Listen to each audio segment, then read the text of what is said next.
Hello everyone, कैसे हो आप सब लोग। आई होप कि आप सभी बहुत अच्छे होंगे। तो आज से हम लोग यहाँ पे फाइनली स्टार्ट कर रहे हैं अपना बी फार्मेसी 7 सेमेस्टर, जिसके अंदर आज हम लोग यहाँ पे बात करेंगे इसकी इंट्रोडक्शन वीडियो के बारे में, जहाँ पर हम लोग देखेंगे अपने सब्जेक्ट्स को, उनके बेसिक इंट्रोडक्शन को समझेंगे कि आपको कौन कौन से सब्जेक्ट्स देखने को मिलने वाले हैं, उनमें आपको क्या क्या टॉपिक देखने को मिलेगा। और बाकी देखिए, अगर हम लोग यहाँ पे बात करें तो इसकी जो भी वीडियोज रहेंगी वो आपको हमारे इसी सेकंड चैनल इम्परफेक्ट फार्मेसी 2.0 पर देखने को मिलने वाली हैं। और बाकी इसकी जो नोट्स है वो आपको हमारे ऐप पर देखने को मिल जाएगी।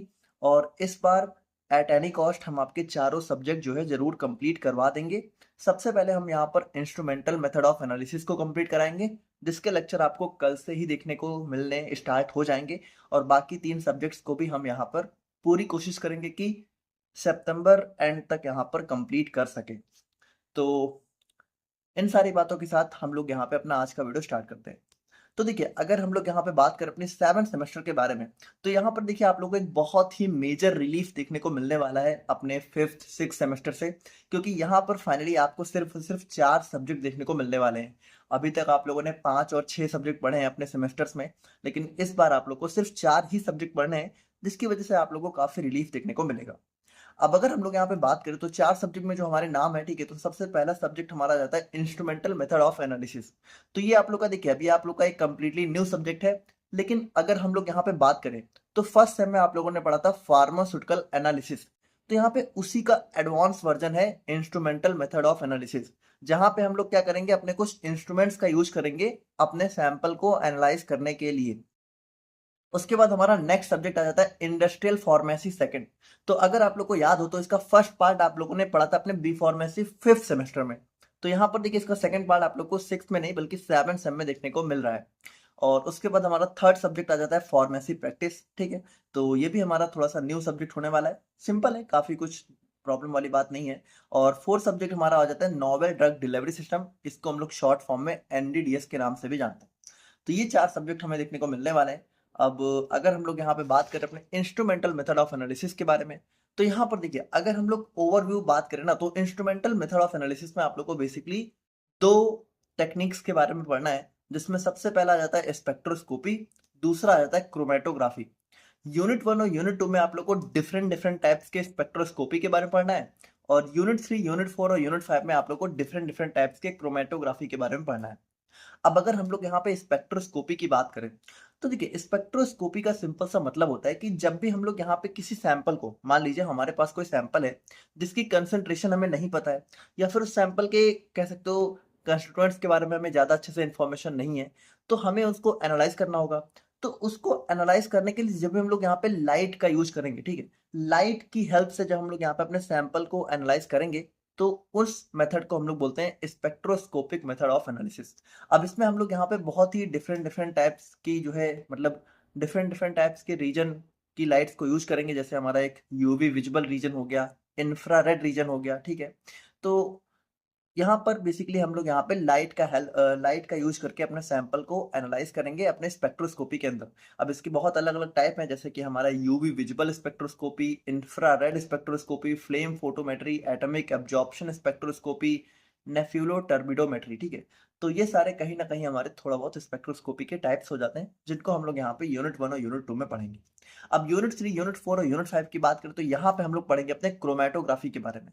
अब देखिए, क्रोमेटोग्राफी क्या होता है, मान लीजिए हमारे पास कोई एक सैंपल है जिसमें जो है 2 या 2 से ज्यादा कह सकते हो सब्स्टिट्यूएंट्स आपस में मिक्स है, ठीक है। मतलब कह सकते हो हमारे पास एक मिक्सचर ऑफ सैंपल है, और हमें क्या करना है, हमें उस सैंपल के मिक्सचर को अलग अलग करना है, ठीक है। तो जब भी हम लोग यहाँ पे किसी मिक्सचर को सेपरेट करते हैं, तो सेपरेट करने के लिए जिस मेथड का हम लोग यहाँ पे यूज करते हैं वो होता है हमारा क्रोमेटोग्राफी। अब इसके भी हमारे बहुत अलग अलग टाइप होते हैं, जैसे एक हमारा हो गया absorption and partition column chromatography, ठीक है। फिर हमारा thin layer chromatography, paper chromatography, gas chromatography, high performance liquid chromatography, ion exchange chromatography, jail chromatography. तो क्रोमेटोग्राफी के बहुत टाइप्स हैं, उन सभी को हम लोग यहाँ पे इंस्ट्रूमेंटल मेथड ऑफ एनालिसिस में डिटेल में पढ़ेंगे। नाउ नेक्स्ट हमारा सब्जेक्ट आ जाता है इंडस्ट्रियल फार्मेसी। तो इंडस्ट्रियल फार्मेसी हम लोगों ने यहाँ पे फर्स्ट सेम में पढ़ा था। बाकी अब सेकंड सेम में यहाँ पे हम लोग बेसिकली अपने इंडस्ट्री में यूज होने वाली डिफरेंट डिफरेंट जो है कह सकते हो चीजों के बारे में और ज्यादा अच्छे से पढ़ेंगे। जैसे कि हमारा सबसे पहला टॉपिक आ जाता है pilot plant scale up techniques. तो यहाँ पर देखिए हम लोग करते क्या है कि जब भी हम लोग यहाँ पे हमारा जैसे मान लीजिए कि कोई दवा है, ठीक है? तो हम लोग कोई दवा या सैंपल बना रहे हैं, तो सबसे पहले हम लोग एक छोटे स्केल में बनाते हैं जैसे कि लैब वगैरह में बनाते हैं और उसके बाद क्या होता है लैब से हम लोग इंडस्ट्री में उस सैंपल को ट्रांसफ़र करते हैं अगर हमारा सैंपल सक्सेसफुल होता है। तो यहाँ पे देखिए जब लैब से इंडस्ट्री में ट्रांसफर कर रहे हैं, ठीक है? तो उसके बीच में भी कभी-कभी हम लोग यहाँ पे एक जो है कह सकते हो एक मिनी इंडस्ट्रीज़ होती हैं। तो वहाँ पे अभी हम लोग यहाँ पे सैंपल को जो है कह सकते हो टेस्ट करके देखते हैं। तो उन सारी चीज़ों को हम लोग यहाँ पे pilot plant scale up techniques के अंदर पढ़ रहे होंगे। उसके बाद यूनिट 2 हमारा रहता है टेक्नोलॉजी डेवलपमेंट एंड ट्रांसफर। अब आपको पता है कि इंडस्ट्री में हमारे रिसर्च एंड डेवलपमेंट आर&डी सेक्टर होता है, ठीक है? जहाँ पे हमारी बहुत सारी रिसर्च वगैरह चल रही होती हैं, है ना? नई-नई दवाएँ हमारी डेवलप हो रही होती हैं। तो वहाँ पे देखिए मान लीजिए कि कोई नई टेक्नोलॉजी डेवलप हुई है, ठीक है, हमारे आर&डी डिपार्टमेंट में, तो किस तरीके से आर&डी डिपार्टमेंट से उसको डेवलपमेंट डिपार्टमेंट तक पहुँचाना है, ठीक है? तो उन सारी चीज़ों की जो नॉलेज होती है उसको हम लोग यहाँ पे टेक्नोलॉजी डेवलपमेंट एंड ट्रांसफर में पढ़ते हैं।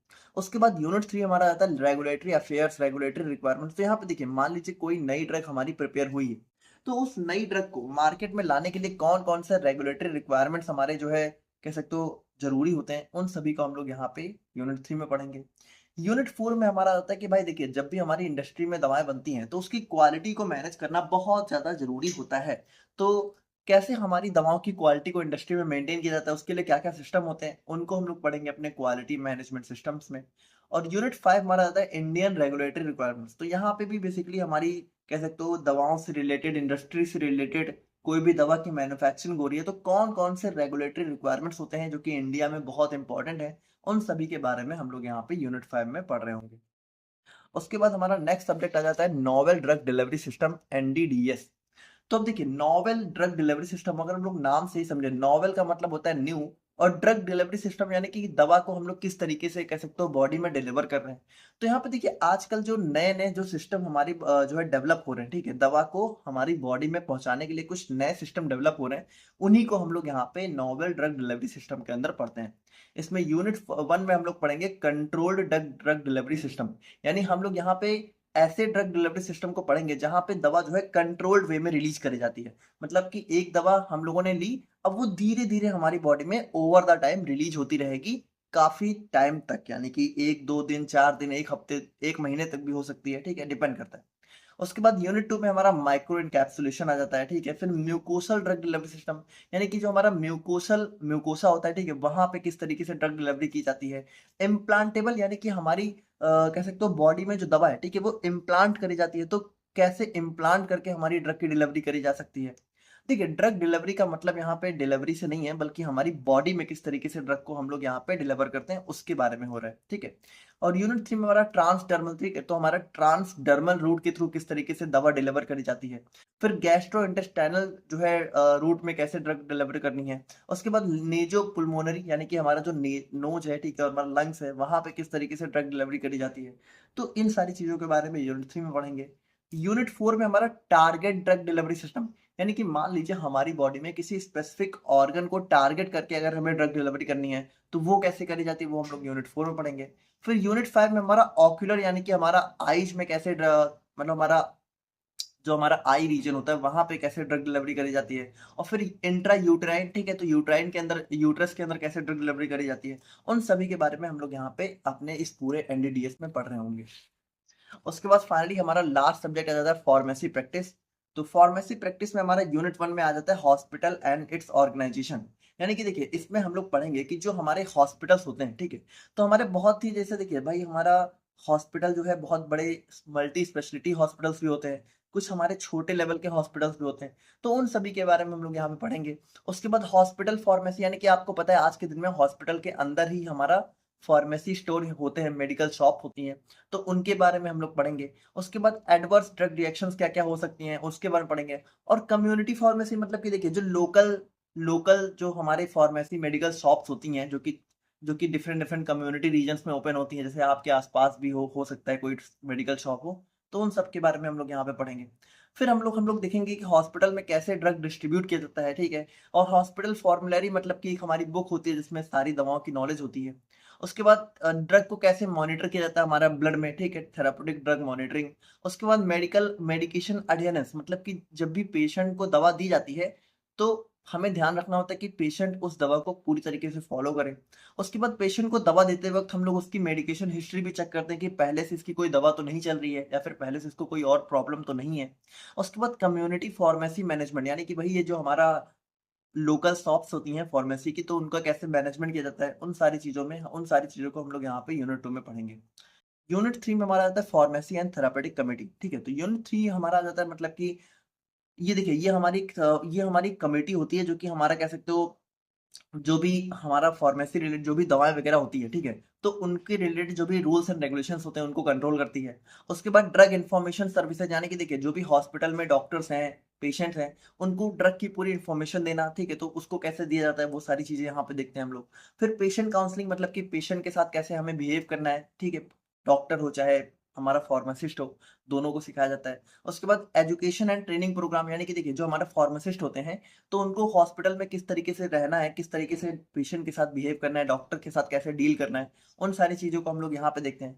फिर हमारा मेडिकेशन ऑर्डर यानी कि मेडिकेशन जो है कैसे कैसे हमारे पेशेंट को प्रिस्क्राइब करी जाती है, ठीक है? और उनके साथ कैसे हमारा कम्युनिकेशन स्किल, ठीक है? कि पेशेंट के साथ हमें कैसे अच्छे से बात करनी है, वो सारी चीज़ें हम लोग यहाँ पे देख रहे होंगे।